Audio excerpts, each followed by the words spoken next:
quero agradecer a Deus por mais esse grande privilégio que nos tem dado de estarmos juntos e podemos meditar na sua santa palavra. Podemos aqui ler, e você quiser ler comigo, você pode estar abrindo a sua Bíblia no Segundo Testamento, livro de Mateus também, o nome hebraico Matityahu. Então você pode estar abrindo no capítulo de número 5, capítulo 5 de Mateus. Você pode estar lendo comigo, se quiser, a partir do primeiro versículo. Nós vamos ler até o versículo de número 12. Do versículo 1 até o versículo 12, é uma passagem maravilhosa da palavra de Deus. E eu quero que o Senhor, através do seu Espírito Santo, possa estar esclarecendo para você tudo aquilo que for dito e falado, porque quero ser usado como um profeta nesta hora, como alguém que está falando por outro, e eu estarei falando pelo nosso Senhor, pelo Criador, pelo Deus eterno, e por meio do seu Filho Jesus Cristo. Então acompanhe comigo, capítulo de número 5 de Mateus, Matityahu. Vamos ver do primeiro versículo em diante. Nos diz assim a santa palavra de Deus: vendo as multidões, Yeshua, ou Jesus, subiu ao monte. Depois de se assentar, os talmidins, ou os discípulos, se aproximaram dele. E ele começou a falar. Isto é o que lhes ensinou. Quão abençoados são os pobres de espírito, porque o reino do céu é deles. Quão abençoados são os que pranteiam, porque serão confortados. Quão abençoados são os pacíficos, porque herdarão a terra. Quão abençoados os que têm fome e sede de justiça, porque serão satisfeitos. Quão abençoados os que demonstram misericórdia, porque lhes será demonstrada misericórdia. Quão abençoados os puros de coração, porque verão a Deus. Quão abençoados os que promovem a paz, porque serão chamados filhos de Deus. Quão abençoados são os perseguidos pela procura da justiça, porque deles é o reino dos céus. Quão abençoados são vocês, quando as pessoas os insultarem, perseguirem e inventarem todo tipo de calúnia contra vocês, pelo fato de me seguirem. Alegrem-se, fiquem felizes, porque grande é a sua recompensa no céu. Eles perseguiram da mesma forma os profetas que vieram antes de vocês. Então está aí a leitura maravilhosa dessa passagem, onde o Senhor nos ensina. E eu quero fazer uma breve oração neste momento. Senhor, nosso Deus e nosso Pai, quero te pedir a tua bênção agora sobre a minha vida e sobre cada um daqueles que estão nos assistindo ou mesmo nos ouvindo. Só tu és poderoso para dar graça e vitória, e para com o teu Espírito Santo falar no profundo dos seus corações, para que nós possamos entender a tua palavra, não somente entender, mas aplicá-la em nossas vidas. Querido Deus e Pai, abençoa, da graça e da vitória a cada um neste momento. Eu te peço em nome de Jesus. Amém. Aqui nós vemos Jesus subindo, falando com a multidão, subindo ao monte, falando com os seus discípulos. Ele se aproxima dos discípulos e começa a ensinar-lhes. E o interessante é que no versículo de número 3, Jesus começa a dizer os bem-aventurados, os mais do que felizes, os abençoados. Quem serão os abençoados neste mundo? E aí diz, olha, quão abençoado, uma expressão aqui, quão abençoados são os pobres de espírito, porque o reino dos céus é deles. Por que Jesus diz quão abençoados os pobres de espírito? Na realidade nós sabemos da seguinte forma: todo aquele que é pobre, ele necessita de alguma coisa. No livro de Apocalipse, Jesus, quando escreve uma das cartas, ele diz que as pessoas diziam: rico sou, né?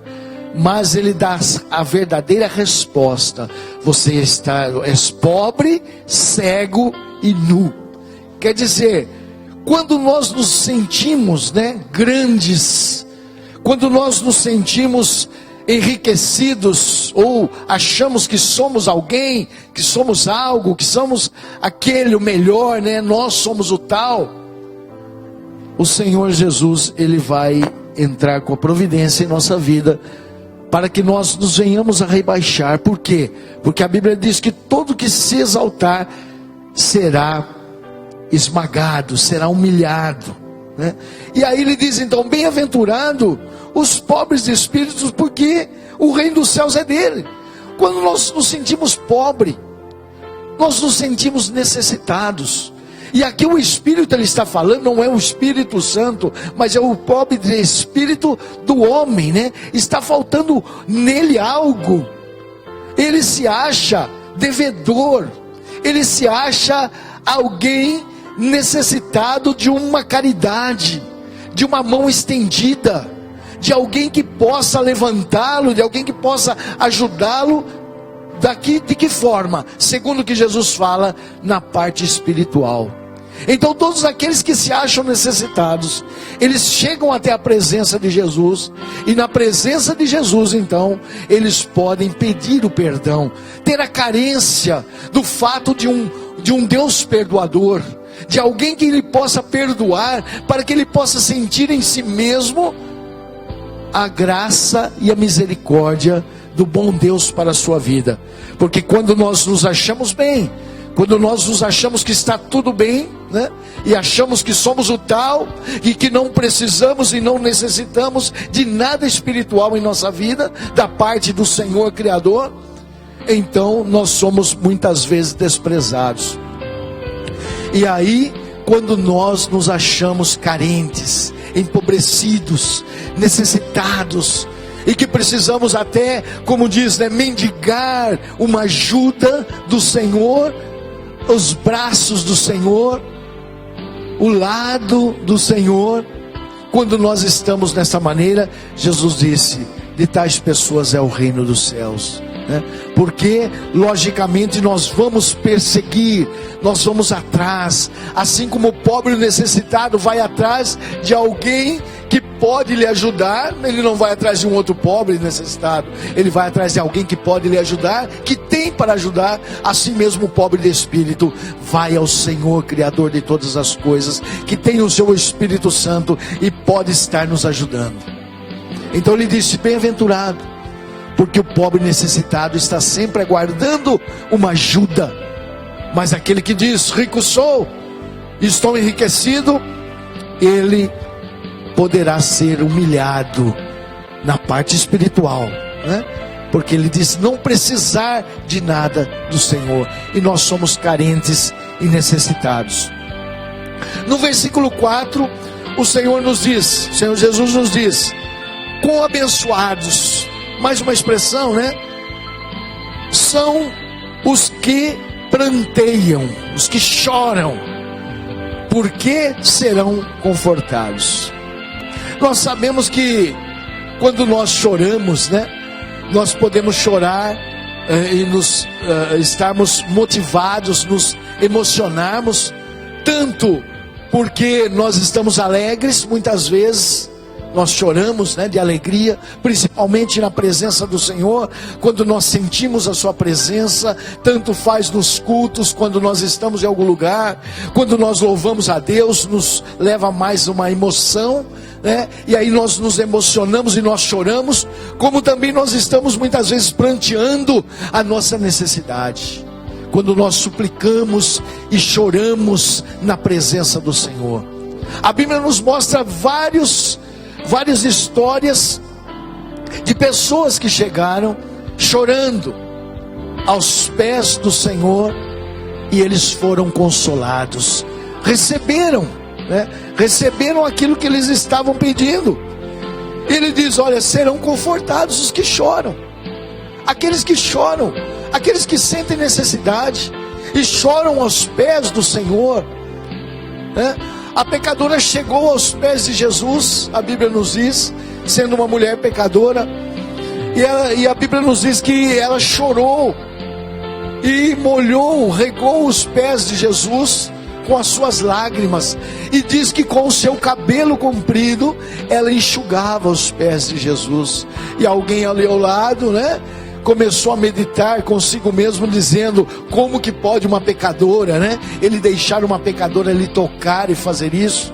E ele então repreende e fala: olha, eu cheguei aqui, e havia um costume entre os judeus, né, por causa da estrada, né, de pó nas estradas. Eles tinham o costume que quando alguém chegava em uma casa, eles lavavam os pés. O proprietário da casa lavava os pés do visitante, né, como uma forma de uma honra, como uma forma de alegria pela sua chegada, e também para demonstrar, né, os pés limpos ali dentro da casa, né, e um conforto melhor. E ele disse: olha, eu cheguei aqui, você não lavou os meus pés e nem enxugou, mas essa pecadora, desde que eu cheguei, ela tem pranteado, e as suas lágrimas têm molhado os meus pés, e com os seus cabelos ela tem enxugado as lágrimas aqui, coisa que você não fez, ela está fazendo, por isso ela será consolada.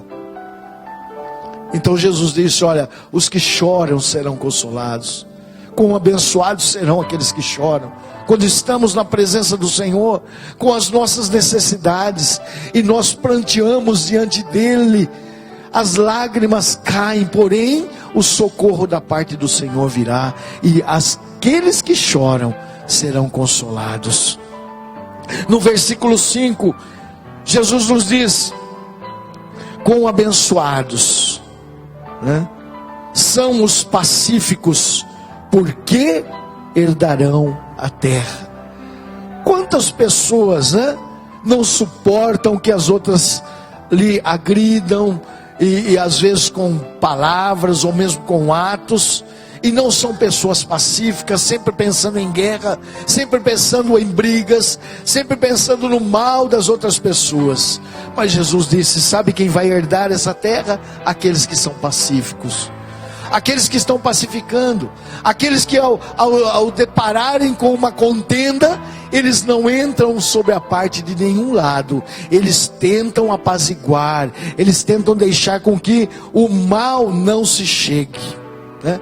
Eles tentam fazer com que não venha o mal sobre aquelas pessoas. Então eles são pacificadores, são pessoas pacíficas.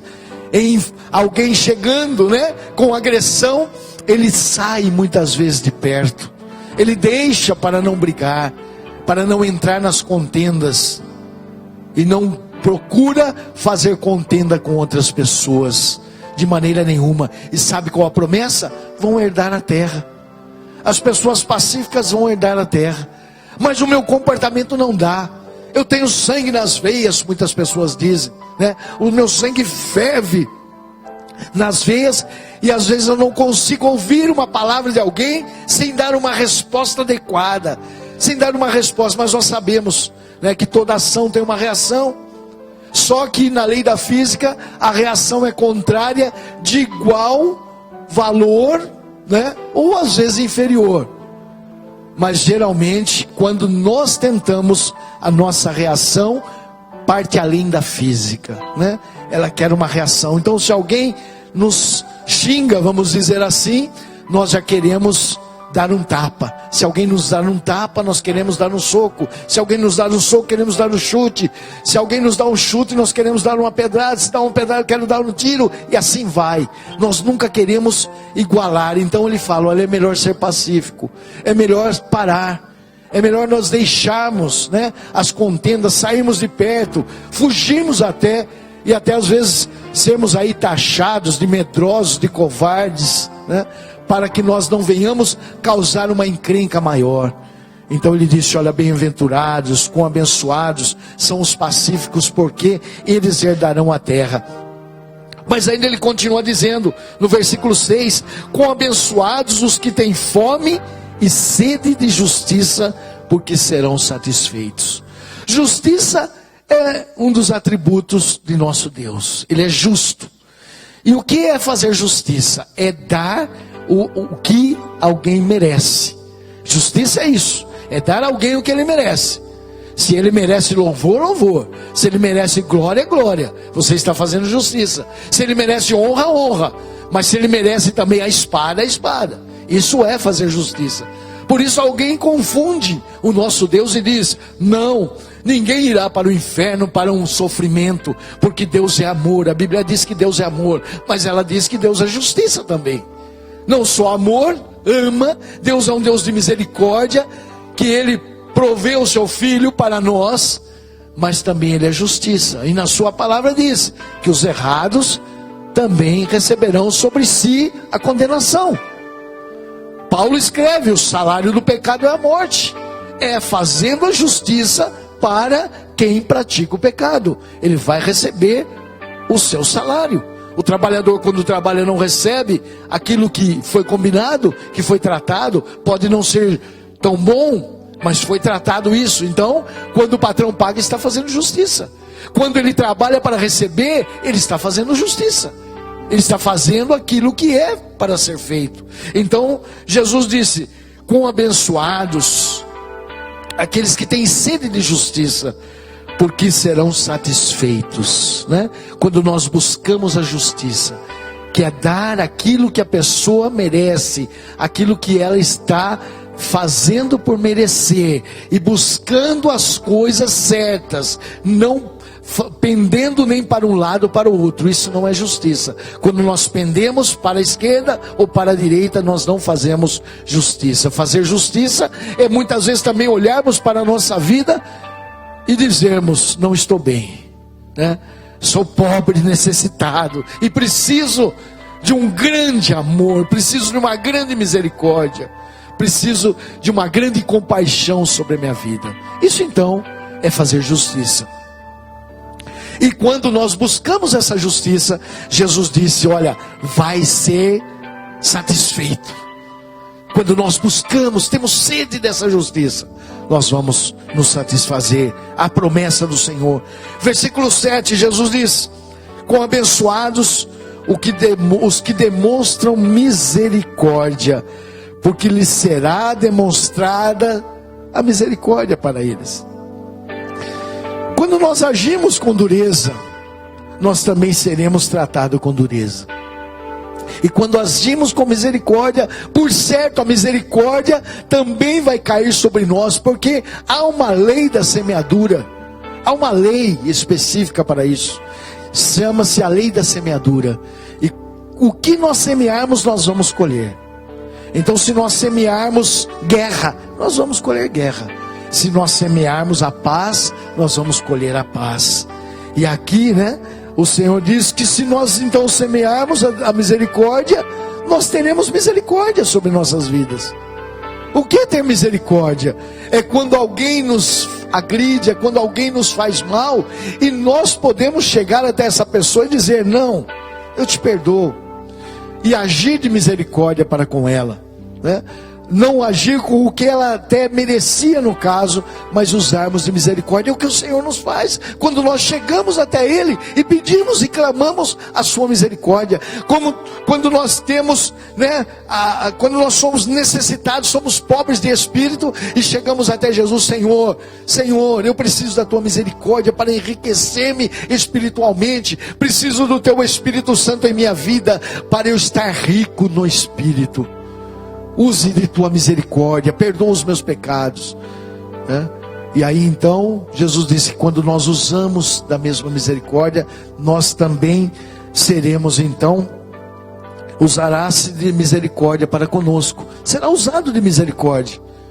Por isso Jesus disse: olha, quando você vir me pedir perdão, perdoe também o seu semelhante. Ele ensina isso logo após, no capítulo 6 ele vai ensinar, no capítulo 6 de Mateus ele vai ensinar isso, que nós precisamos perdoar, primeiro para sermos perdoados pelo Senhor. Então quando nós agimos de misericórdia, o Senhor age com a misericórdia para as nossas vidas.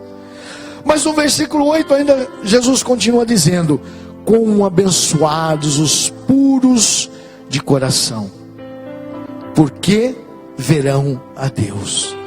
Pureza de coração. Eu me lembro disso quando a minha netinha estava esses dias em casa, e quando nós íamos orar, antes de dormir, ela dizia assim: Jesus, me dá um coração puro, né? Isso daqui me emocionava muito, porque a pureza de coração, há necessidade, né? Nós sabemos que as crianças, por mais mal que fazem, as criancinhas, eles têm um coração puro, né?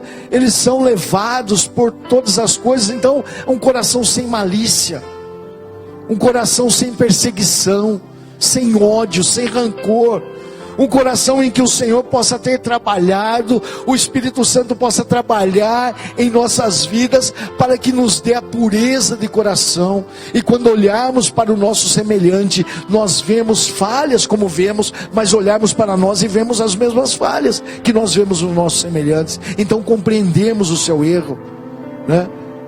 Então, pureza, nos dá pureza de coração. Quando vemos um fato, quando vemos alguém falando conosco, não levarmos as coisas em outras conclusões, em conclusões, né, muitas vezes falsas, em conclusões erradas.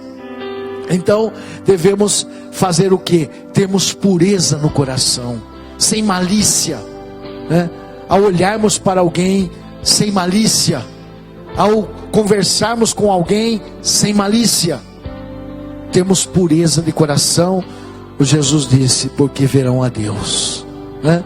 Se o nosso coração não for puro, se não houver pureza, e se o seu coração não está puro, há um meio, há um método que você pode usar, é pedir com que o Espírito Santo de Deus entre em sua vida e transforme tudo aquilo que está dentro do seu coração, para que você tenha pureza no seu coração e você possa um dia ver o Senhor, possa estar participando e ver ao Senhor.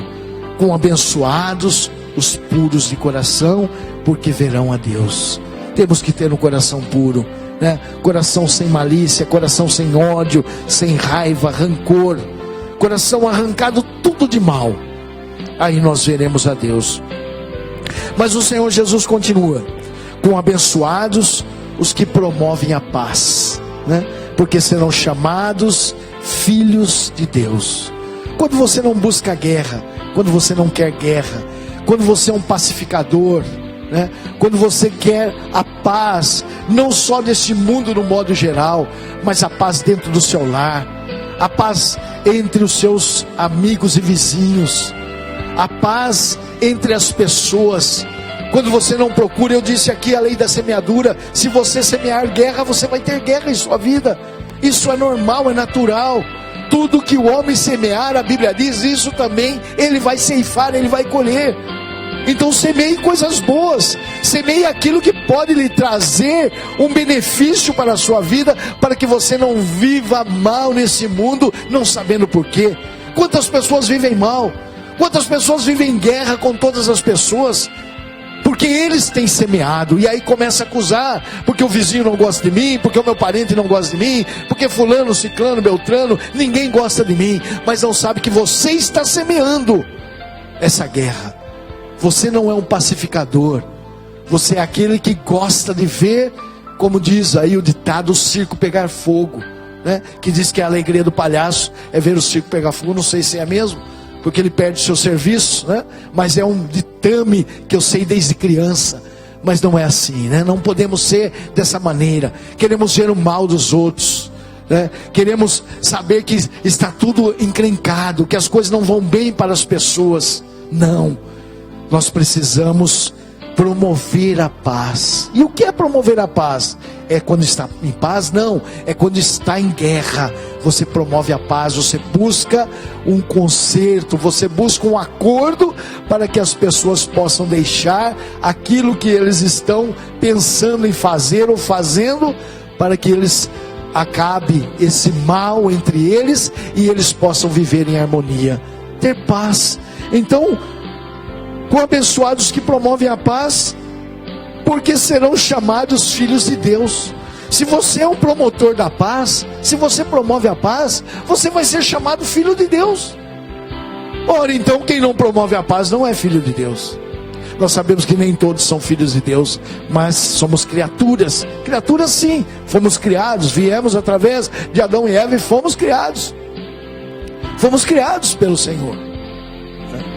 Mas filhos, é uma coisa diferente. Você precisa entrar pelo caminho para ser filho. Você precisa ser primeiro adotado, Porque filho é Jesus Cristo. E podemos ser irmãos adotivos de Jesus quando nós chegamos ao nosso Deus e pedimos misericórdia. Como quando nós estamos pobres de espírito, pedimos a misericórdia do Senhor sobre nossa vida para podermos obter a nossa salvação. Então somos chamados filhos, a quem Deus deu o poder de ser filho de Deus, aos que chegam-se a Ele, nos diz João. Mas promove a paz é filho de Deus. Se você está promovendo a guerra, você está fora. Passe a fazer o que é necessário. Mas no versículo 10 ainda o Senhor continua: quão abençoados são os perseguidos pela procura da justiça, porque deles é o reino dos céus. Então aqui quase Jesus fala do versículo 6, quando ele diz que tem fome e sede. Mas aqui ele está dizendo quem está sendo perseguido pela justiça. Tem fome e sede de justiça, e agora por causa dessa fome e dessa sede de justiça, ele passa a ser perseguido. Então há uma perseguição. E Jesus disse: bem-aventurados, abençoados, mais do que felizes, são todos aqueles que estão sendo perseguidos. Ora, se você quer fazer o bem e alguém está te perseguindo, se você está procurando fazer a justiça e alguém está perseguindo por causa disso, se você está querendo dar verdadeiramente aquilo que a pessoa merece e alguém está lhe perseguindo por causa disso, saiba, você é bem-aventurado, você é abençoado, o Senhor te ama, E aí diz assim, também é o reino dos céus, não somente aos que promovem a paz, que são os filhos de Deus, mas você terá o reino do céu em sua vida, quando você está sendo perseguido, está fazendo o que é certo, está querendo fazer o que é certo, e estão lhe perseguindo, não tem problema, você é bem-aventurado, você é abençoado. E aí Jesus continua dizendo ainda no versículo de número 11: quão abençoados são vocês, quando as pessoas os insultarem, perseguirem e inventarem, veja bem, inventarem, frise bem essa palavra, todo tipo de calúnia contra vocês, pelo fato de seguir-me, ou seguir a Jesus. Olha o que Jesus fala: alegrem-se, versículo 12, alegrem-se, fiquem felizes, porque grande é a sua recompensa no céu. Eles perseguiram da mesma forma os profetas que vieram antes de vocês. Parece que esse mundo caminha na contramão de Deus, Não parece não. Esse mundo caminha mesmo na contramão de Deus. Quando vem alguém falando de paz, quando vem alguém falando de justiça, quando vem alguém querendo o bem das pessoas, parece que todo mundo é contra, todos são contra, Mas Jesus disse: quão abençoados são vocês quando for insultado, quando for perseguido e inventarem, não estão falando a verdade, estão inventando todo tipo de calúnia contra vocês, pelo fato de estar seguindo a Jesus. Quando vierem falando muito mal de vocês, só pelo fato, porque não é mentira, não é verdade, é uma mentira, porque se for verdade não, se você estiver fazendo o que é errado, aí sim você merece a perseguição. Mas ele diz: bem-aventurado, estão falando de vocês, estão insultando vocês, perseguindo vocês, estão inventando muitas coisas contra vocês, coisas que vocês não fizeram, para que vocês sofram. Ele diz: sintam-se felizes, alegrem-se, porque vocês terão recompensa no céu. Terão uma recompensa, porque perseguiram os profetas também, que vieram falando da parte do Senhor, que vieram muitas vezes chamando a atenção do povo pelo seu erro, e depois as pessoas perseguiam a eles. Bem-aventurados, abençoados, felizes, mais do que felizes. Você se alegre na presença de Deus, quando te perseguirem, injuriando, mentindo, falando falso contra você, inventando para que você seja condenado. Não tem problema, pode até ir à morte, se for necessário, se isso for preciso, né? Mas uma coisa deve ser feita, é saber que Jesus está ao nosso lado. E nós então seremos bem-aventurados, seremos abençoados, mais do que felizes, quando nos perseguirem por amor de Cristo. Essa é a lição que Jesus nos passou. Quão abençoados nós seremos quando nós usarmos de todas essas formas que Ele nos falou. Quando tivermos sede, pobres de espírito, quando nós prantearmos na presença do Senhor, quando nós somos pacíficos, quando temos fome e sede de justiça, quando demonstramos misericórdia, quando somos puros de coração, quando promovemos a paz e quando somos perseguidos pela procura da justiça. Bem-aventurados. Então, se você fizer o que é bem e alguém te perseguir, glorifique a Deus, porque você está fazendo o que é certo, e você se alegre, porque você vai ter um galardão, uma recompensa no céu pela sua vida. Que assim nós possamos praticar aquilo que o Senhor falou e glorificarmos o nome de nosso Deus. Que Deus nos abençoe. Continue em nossa programação, que o Espírito Santo tenha falado com você no seu coração. Nós ainda teremos louvor da palavra de Deus. Amém. Agora no programa Semeadores de Fogo nós estaremos ouvindo